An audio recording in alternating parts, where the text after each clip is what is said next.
एक कौवा एक वन में रहा करता था। उसे कोई कष्ट नहीं था और वो अपने जीवन से पूरी तरह संतुष्ट था। एक दिन उड़ते हुए वो एक सरोवर के किनारे पहुंचा।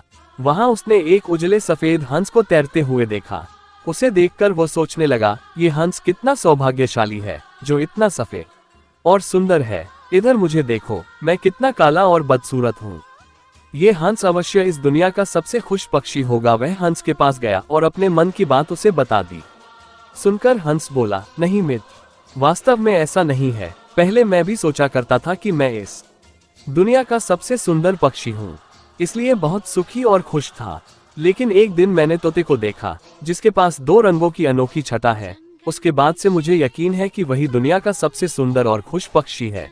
हंस की बात सुनने के बाद कौवा तोते के पास गया और उससे पूछा कि क्या वो दुनिया का सबसे खुश पक्षी है। तोते ने उत्तर दिया, मैं बहुत ही खुशगवार जीवन व्यतीत कर रहा था जब तक मैंने मोर को नहीं देखा था, किंतु अब मुझे लगता है कि मोर से सुंदर तो कोई हो ही नहीं सकता, इसलिए वही दुनिया का सबसे सुखी और खुश पक्षी है।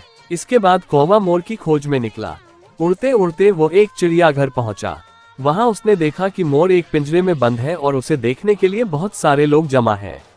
सभी मोर की बहुत सराहना कर रहे थे। सबके जाने के बाद कौवा मोर के पास गया और उससे बोला, तुम कितने सौभाग्यशाली हो जो तुम्हारी सुंदरता के कारण हर रोज हजारों लोग तुम्हें देखने आते हैं। मुझे तो लोग अपने आसपास भी फटकने नहीं देते और देखते ही भगा देते हैं। तुम इस दुनिया के सबसे खुश पक्षी हो ना। कौवे की बात सुनकर मोर उदास हो गया। वो बोला, मित्र, मुझे भी अपनी सुंदरता पर बड़ा गुमान था। मैं सोचा करता था कि मैं इस दुनिया का क्या बल्कि इस पूरे ब्रह्मांड का सबसे सुंदर पक्षी हूँ, इसलिए खुश भी बहुत था।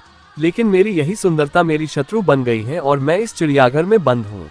यहाँ आने के बाद इस पूरे चिड़ियाघर का अच्छी तरह मुआयना करने के बाद मैं इस नतीजे पर पहुंचा हूँ कि कौवा ही एक ऐसा पक्षी है जो यहाँ कैद नहीं है। इसलिए पिछले कुछ दिनों से मैं सोचने लगा हूँ कि काश मैं कौवा होता तो कम से कम आजादी से बाहर घूम सकता और तब मैं इस दुनिया का सबसे सुखी और खुश पक्षी होता। सीख, हम हमेशा दूसरों को देखकर व्यर्थ ही स्वयं की तुलना उनसे करने लगते हैं और दुखी हो जाते हैं। भगवान ने सबको अलग बनाया है और अलग गुण दिए हैं।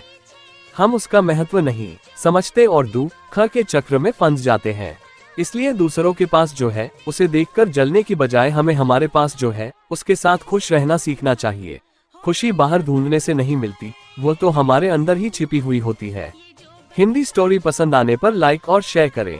ऐसी ही और मॉरल स्टोरीज इन हिंदी पढ़ने के लिए हमें सब्सक्राइब जरूर कर लें।